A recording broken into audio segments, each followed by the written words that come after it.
سلام دوستان، حالتون چطوره؟ توی این ویدیو میخوایم راجع به اسکرپ کردن بلاگ رقبا با استفاده از کدهای پایتون و استفاده از یه سری کد جاوا اسکریپت و استخراج URL هاشون از قسمت سایت مپشون صحبت کنیم.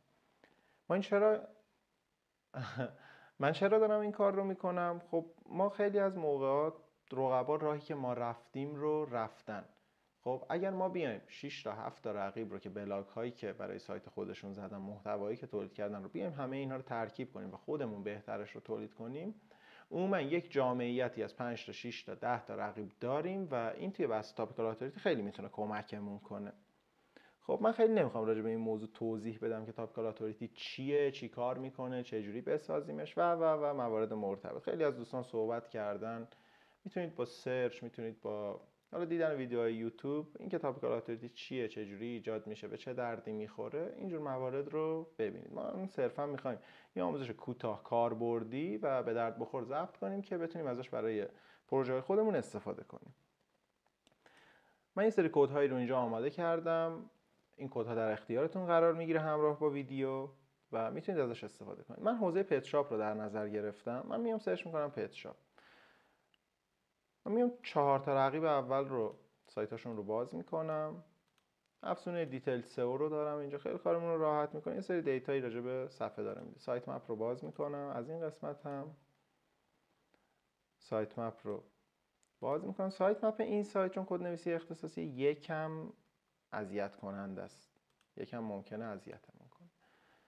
و این سایت باران پت هم من قبلا نگاش کردم. اینجا ما قسمت مجله رو باید داشته باشیم. کجاست؟ از قسمت دسته‌بندی محصولات، وبلاگ باران پت که وبلاگش روی یه سایت وردپرسیه، یعنی روی یه ساب فولدر بالا آوردم. من میام اینجا سرچ میکنم سایت مپ XML. چرا از دیتیل سئو استفاده نمیکنم؟ چون که میاد سایت مپ دامین اصلیه رو میده بهم. این رو هم باز میکنم. خب الان میام از توی این قسمت، من فقط بلاگ ها رو میخوام دیگه. این کد رو کپی میکنم. من فقط پست‌ها رو میخوام. سایت مپش هم با یوست. میام کلیک راست میکنم روی یکی از اینها ببینم ساختار HTMLش به چه شکله. برای اینکه این کار رو بتونید انجام بدید یکم باید خوندن کدای HTML و سلکتورهای CSS رو باش آشنایی داشته باشید. اینجا برای من نشون داره میده که توی یک تگ TD یک تگ A وجود داره که داخلش URL من قرار داره. میام از توی قسمت کنسول کد جاوا اسکریپت رو پیست میکنم. اینجا از قسمت دات یور سلکتور میام میگم که داخل تگ TD یک تگ A وجود داره. اینو برای من در بیار. خب اینجا میام روی سیو از میزنم. روی دسکتاپ خودم یک لاگی برای من سیو میکنه. خب میام توی دسکتاپ خودم لاگ من رو سیو کرده، باز میکنم. اینجا به من داره URL هام رو میده. من میام همه اینو کپی میکنم تا آخرین قسمتش، میارم یک اکسلی رو باز میکنم تحت این عنوان اینجا پیست میکنم این رو. خب این URL های یکی از سایت ها. میرم سراغ نقشه سایت دومی، روی پست سایت مپش کلیک میکنم. دوباره میام این کدی که اینجا کد جاوا اسکریپت قرارش میدم. ببینیم که این هم داخل تگ TD یک تگ A وجود داره که URL من داخل اونه. میام اینجا پیستش میکنم دوباره به همین منوال. میام میگم که داخل TD یک تگ A وجود داره. اینجا به من میده. حالا توی سایت قبلی چرا این دکمه کپی رو نداد بهم نمیدونم، هیچ اطلاعی نسبت بهش ندارم. من اینجا کپی رو داده بهم. من این رو کپی میکنم میارم پایینتر، زیر همین URL ها میچسبونمش. خب این سایت سومم. سایت دوم من دوباره میرم سراغ این سایت، آخر سر میرم سراغ سایت پتاباد. میام اینجا ببینم که ساختار URL این به چه شکله. میام اینسپکت میکنم ببینم که اینجا هم داخل تگ TD من URL خودم رو دارم. حالا اینکه چرا نو فالوه نمیدونم، شاید استراتژی سئو کارش باشه. خب چیزایی که من دیدم همشون فالو بودن. اینجا ما میگیم که داخل تگ TD یک A وجود داره. اینجا برای من تمام URL ها رو میده. خب URL ها رو که داد به هم عموما هم بلاک هایی هن که ما داریم. خب من میارم این رو دوباره داخل اکسل خودم میچسبونم. تمام بلاک هایی که دارم رو میده بهم. توی قسمت بعدی من میرم سراغ این سایت. این سایت قسمت بلاگش یا اصلا کلا سایت مپش این شکلیه. استخراج این سایت مپ یکم قلقیه. من میام اینجا این کد رو برمیدارم، چون اینجا رو اگر بخوایم نگاه کنیم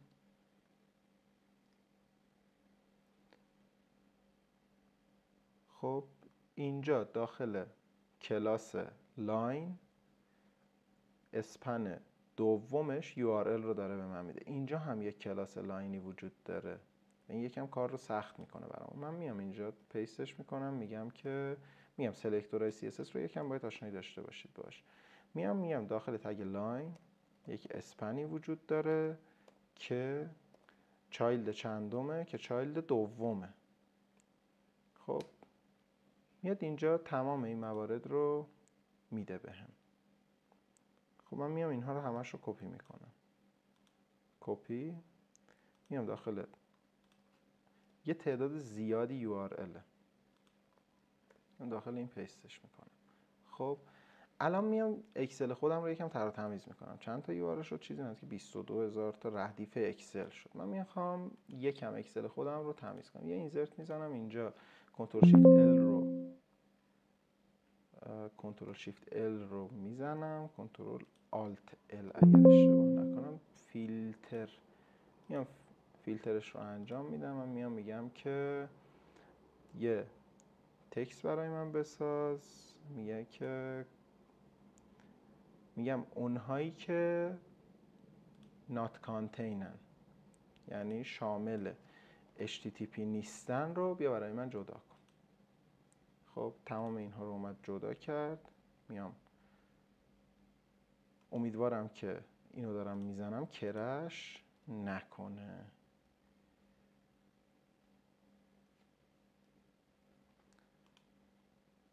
دیلت رو میزنم و منتظر وای میستم که اکسل این رو پاکش کنه. خب به حول قوه الهی پاک کرد اکسل این رو.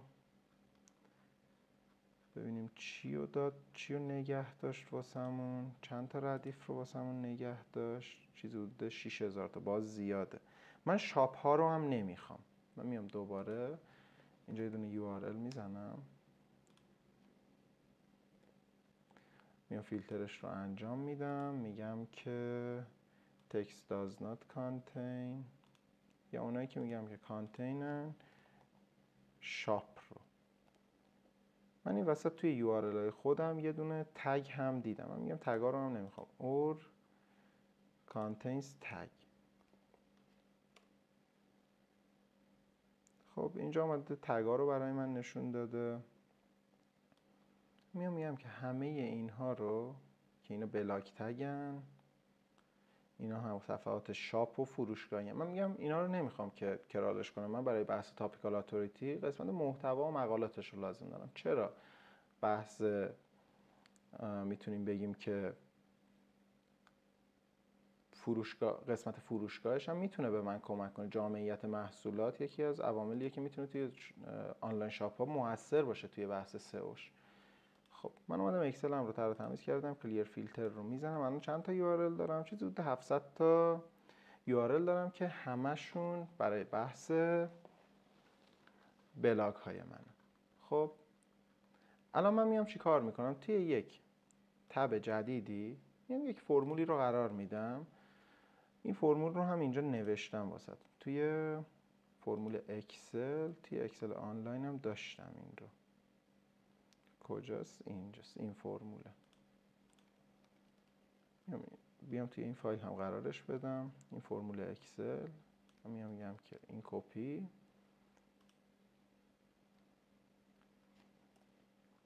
میام توی این قسمت قرارش میدم. اینجا میزنم A1.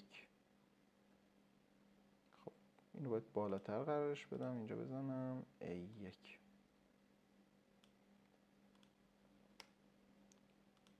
خب میام شروع میکنم این رو تا آخرش میارم که تمام URL های من رو به فرمتی در بیاره که من توی کد اسکرپر بتونم ازش استفاده کنم.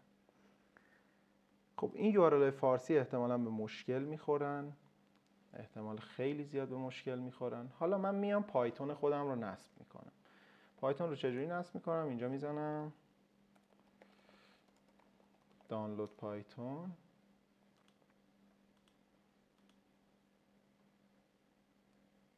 این صفحه برای من باز میشه. اینکه پایتون رو چجوری نصبش کنیم و اینها چیزی نیست که توی این ویدیو من بخوام بگمش. کار سختی هم نیستش. اینجا میگیم که دانلود پایتون 3.12.1.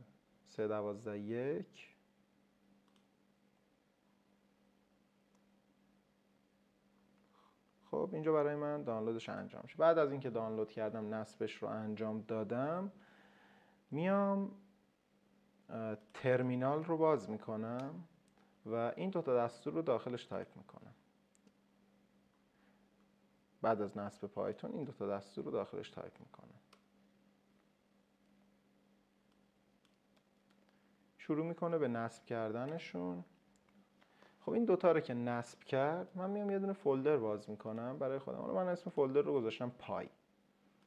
یه دونه کد ادیتور هم برای خودم باز میکنم، کنترل N رو میزنم، یه دونه فایل جدید برای من باز میشه. کد اسکرپر رو من اینجا گذاشتم واسه.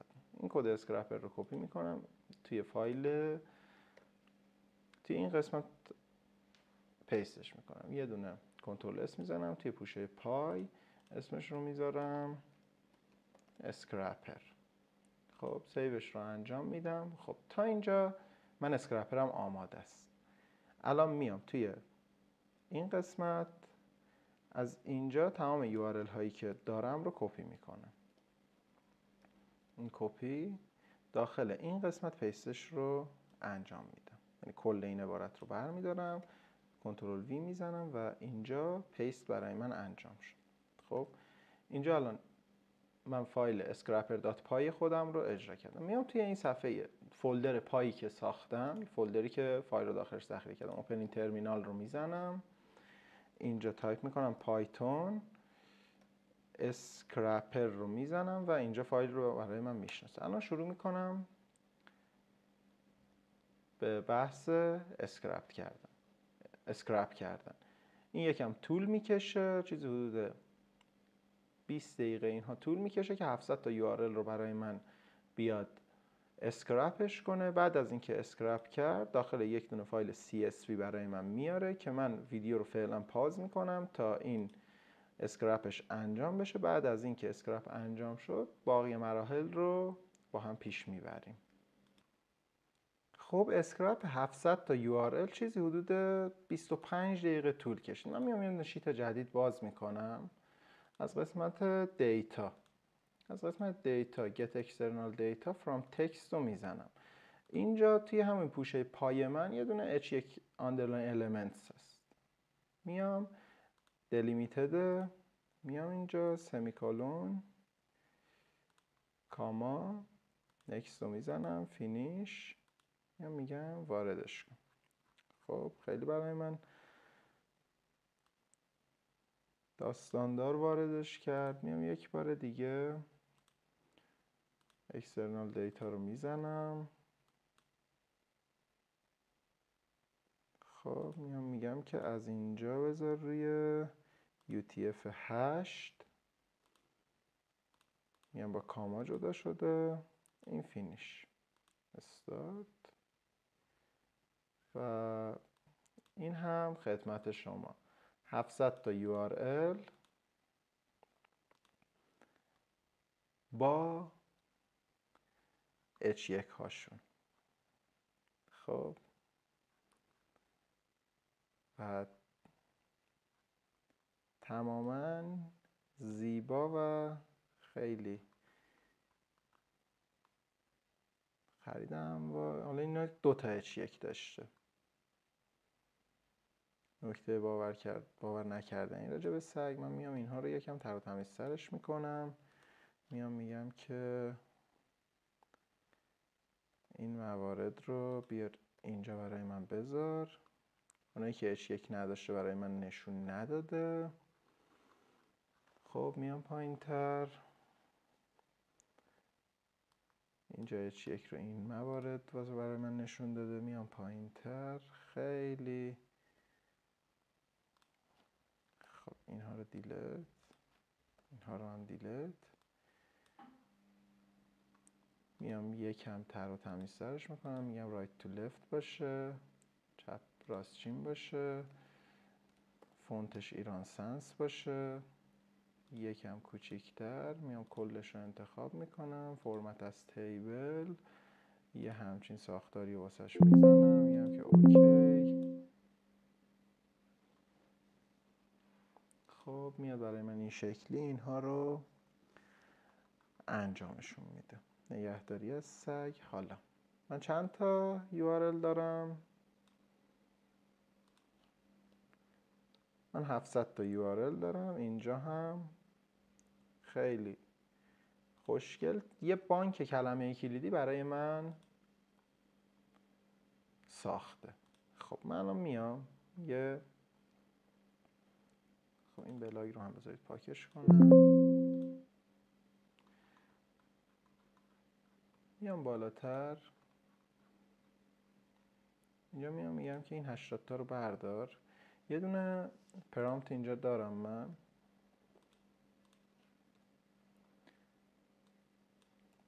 میام این پرامپت رو برمیدارم توی چت جی پی تی، اینو میزنم. خب این پرامپت من، اینم کلمات کلیدی که میخوام برای من انجام بده. توی این پرامپت هم من گفتم که این جملات رو تبدیل به کلماتی کن که من بتونم برای کانتنت پلن بلاگ پستم استفاده کنم. میزنم.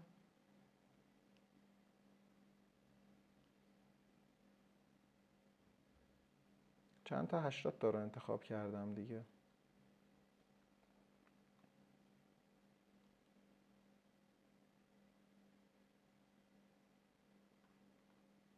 خب من میام این رو به بارد هم میدم، ببینم بارد به من چی میده.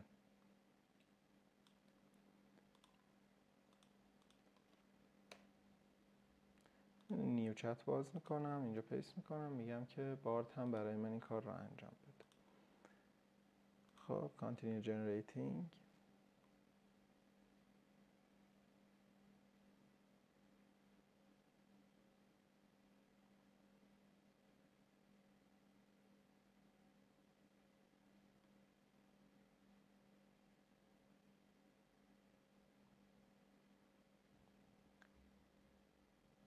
خب یکم داره زیاد میسازه. چرا؟ میام میگم که خب اینو فعلا پیستش کن. اینجا میام میگم یکم پرامپت خودم تغییرش میدم. میام بالاتر،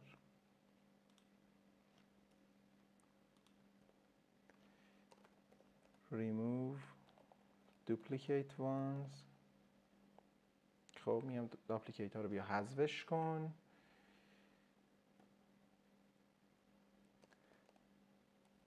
خب این از این.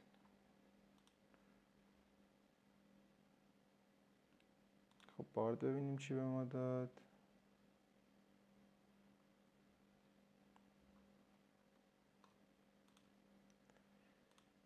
بارد یکم پس و پیش داده بهم. آخر سر میام من به بارد میگم که create a table، یه جدول برای من بساز.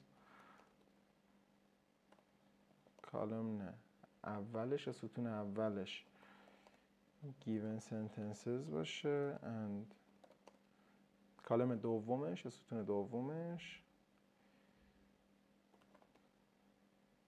generated keyword باشه، generate یا converted keyword باشه. خب بذار ببینیم چی میسازه واسمون. continue generating.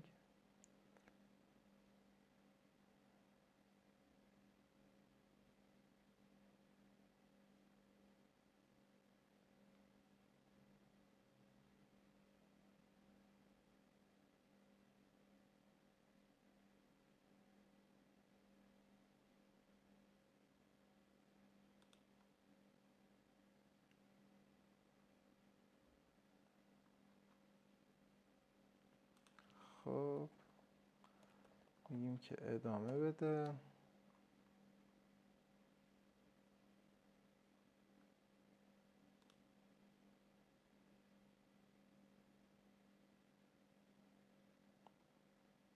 چرا داره زیاد میسازه؟ اینو من نمیدونم.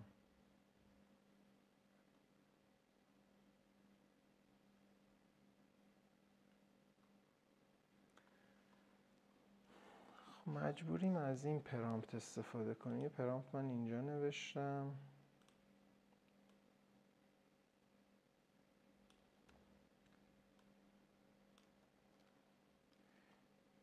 میام از این پرامپت استفاده میکنم، میگم نیچ من پت شاپ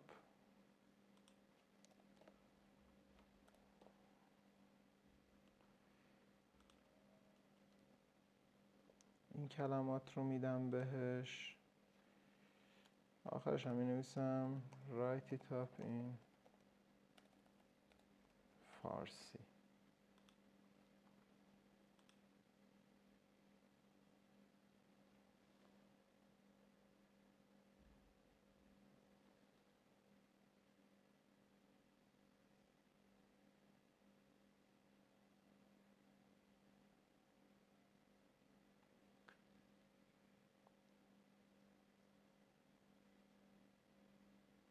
خیلی راحت، تمیز به من این موارد رو میده.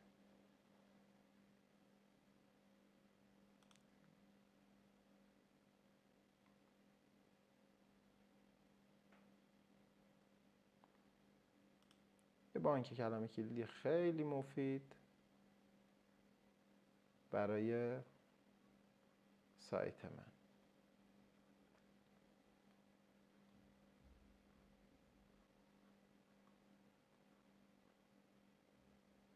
ببینیم اینجا چی داد بهمون.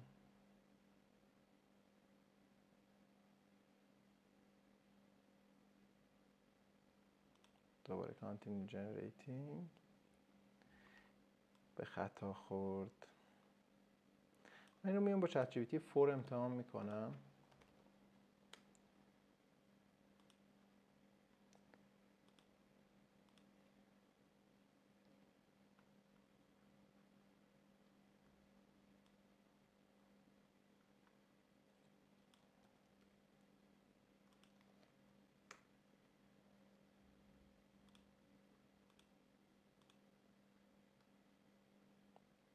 یکم سرعتش نسبت به 3.5 پایین تره.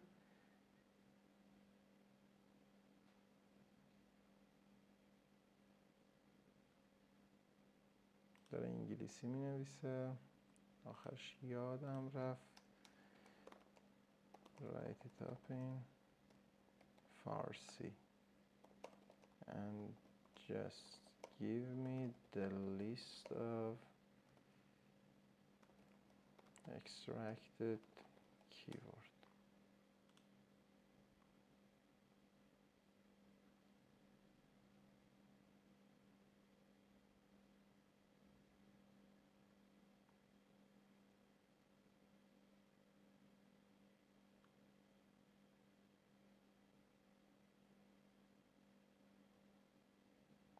خب این تا شروع میکنه به ساختن. ببینیم بارد اینجا چی به ما داد. یه بار دیگه اینو میدم بهش.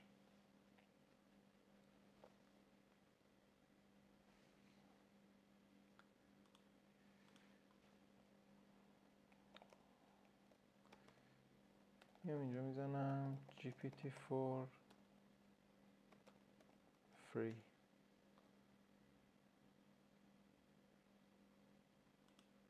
fellow GPT.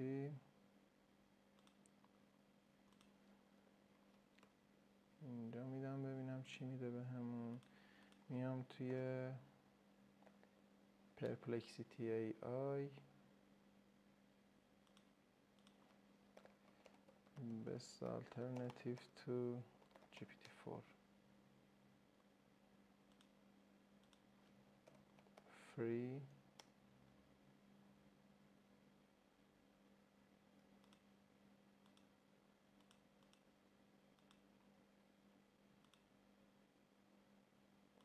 ضعیف کار میکنه.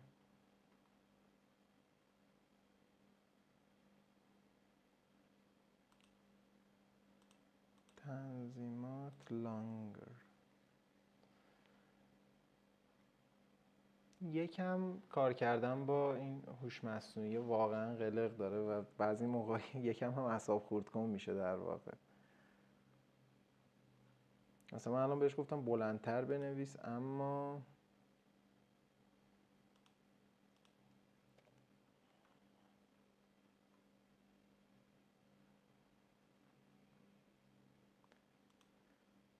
متاسفانه نمی نویسه. بیا اینجا هم چت جی پی تی 4 خیلی قشنگتر داره بهم میده.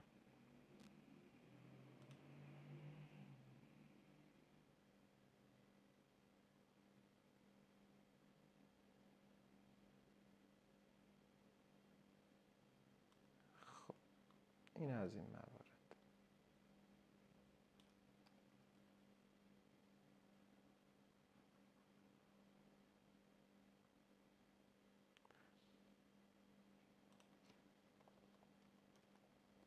ادامه بده.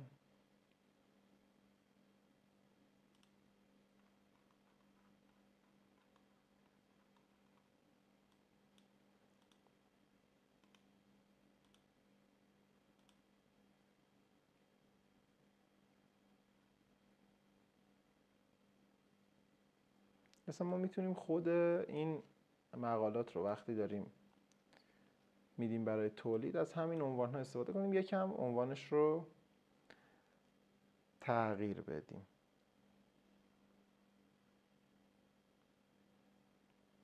خب اینجا اومد، حالا بارد نسبتا جواب خوبی داد بهم. خب کلیت داستان این بود. حالا یه کار دیگه ای هم که ما میتونیم انجام بدیم،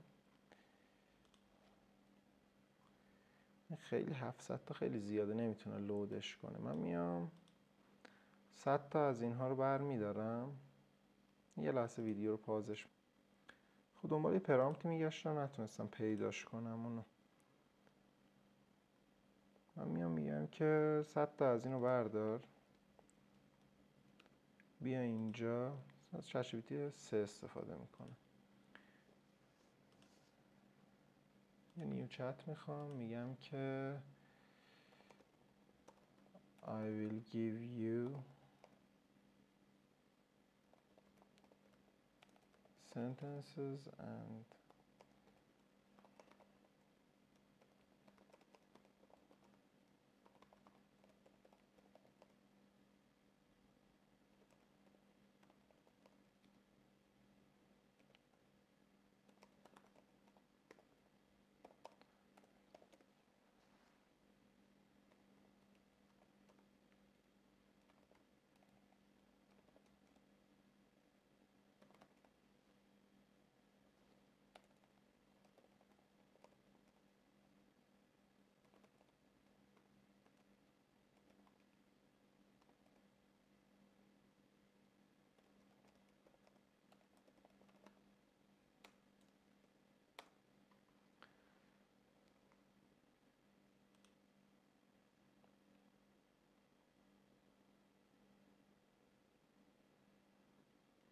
خب اینجا میاد کلمات یا عبارات هم مفهومش رو هم در میاره. ولی خب عموما کاری که ما میخواستیم انجام بدیم استخراج این موارد بود. حالا یکم با پرامپت های چت جی پی تی هم کار کنیم. من این پرامپت رو میذارم واسهتون، این پرامپت رو من میذارم واسهتون. این دوتا پرامپت رو، پرامپت دوم این رو هم میذارم واسهتون. فایل رو هم توی کانال قرار میدم. حوزه فعالیت. خب امیدوارم که این آموزش به کارتون اومده باشه. ارادتمند همه شما. کیوان هجرتی.